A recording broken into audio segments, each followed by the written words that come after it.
Jamnagar DNA match થયા બાદ જામનગરમાં મૃત્યુ પામેલા દંપતીના મૃતદેહ જામનગર લાવવામાં આવ્યા હતા. અંતિમ યાત્રા નીકળશે. હવે અમદાવાદ લંડન ફ્લાઇટની દુર્ઘટનામાં દંપતીના મોત થતાં તાજેતરમાં અમદાવાદથી લંડન જતું વિમાન ક્રેશ થતાં અનેક મોત નીપજ્યા હતા, જેમાં જામનગરના નેહલ પરમાર અને શૈલેષ પરમાર પણ કરુણ મોત થયા હતા. સમગ્ર વિસ્તારમાં શોકમગ્ન થઈ ગયો હતો.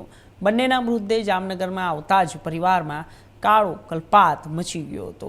મૂળ જામનગરના વતની અને હાલમાં લંડન વસવાટ કરતા નેહલ પરિવાર અને પતિના શૈલેષ પરમાર ગત ગુરુવારે અમદાવાદ પ્રયાણ કર્યું હતું અને પરંતુ ગણતરીની મિનિટોમાં જ પ્લેન ક્રેશ થતાં દંપતીનું કરુણ મોત નીપજતા ત્યારબાદ ડીએનએ ટેસ્ટ સહિતના કાર્યવાહી પૂર્ણ થતાં મૃતદેહ પરિવારને સોંપવામાં આવ્યા હતા. એક સાથે બંનેના મૃતદેહ જામનગર આવતા સ્નેહીજનો પરિવારજનો પોતાના આંસુ રોકી ના શક્યા.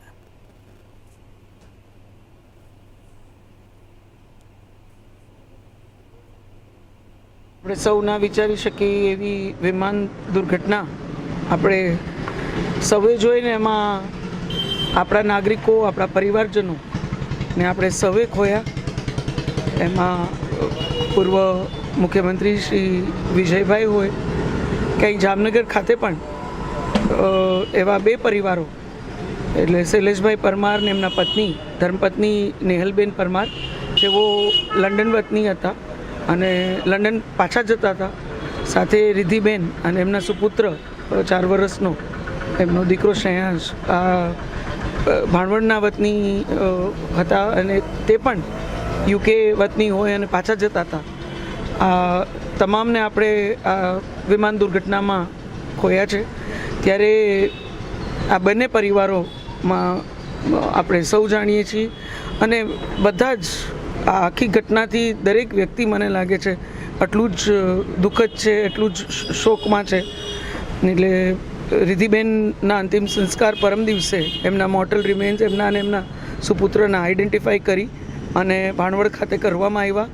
આજે શૈલેષભાઈ અને નેહલબેન ના જે મોર્ટલ રિમેન્સ હતા એને એફએસએલના માધ્યમથી આઈડેન્ટિફાઈ કરી અને આજે એમના અહીંયા નિવાસસ્થાનથી એમના પરિવારજનો અને જામનગર શહેરના સર્વે નાગરિકો દ્વારા એમને અંતિમ વિદાય આપવામાં આવી.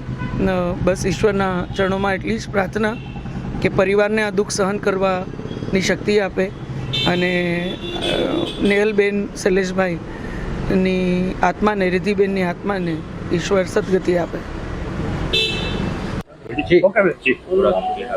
જે અમદાવાદ ખાતે પ્લેન દુર્ઘટના બની એમાં જામનગરના પણ કહી શકાય એવા બે નાગરિકો, એનઆરઆઈ નાગરિકો પ્લેન ક્રેશ દુર્ઘટનામાં મૃત્યુ પામ્યા છે. એમનો પરિવાર અહીં જામનગર ખાતે શૈલેષભાઈ પરમાર અને ડૉક્ટર કેયુર બક્ષી બંને આ પરિવારના સાથે જોડાયેલા હતા અને આજે આવી પરિસ્થિતિમાં આવી દુઃખદ જે ઘટના બની છે અને એના કારણે જે શોકનો માહોલ છે અને બધા જ લોકો આ પરિવાર સાથે અમે બધા જ એના દુઃખમાં સહભાગી થયા છીએ અને આજરોજ એમની અહીંથી અંતિમ યાત્રા છે.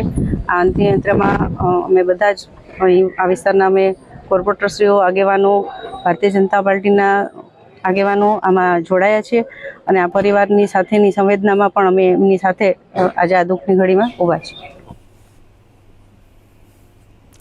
અમદાવાદ વિમાન દુર્ઘટના મોત થયેલા 2.5 વર્ષીય બાળકી મહુમા ફાતેમા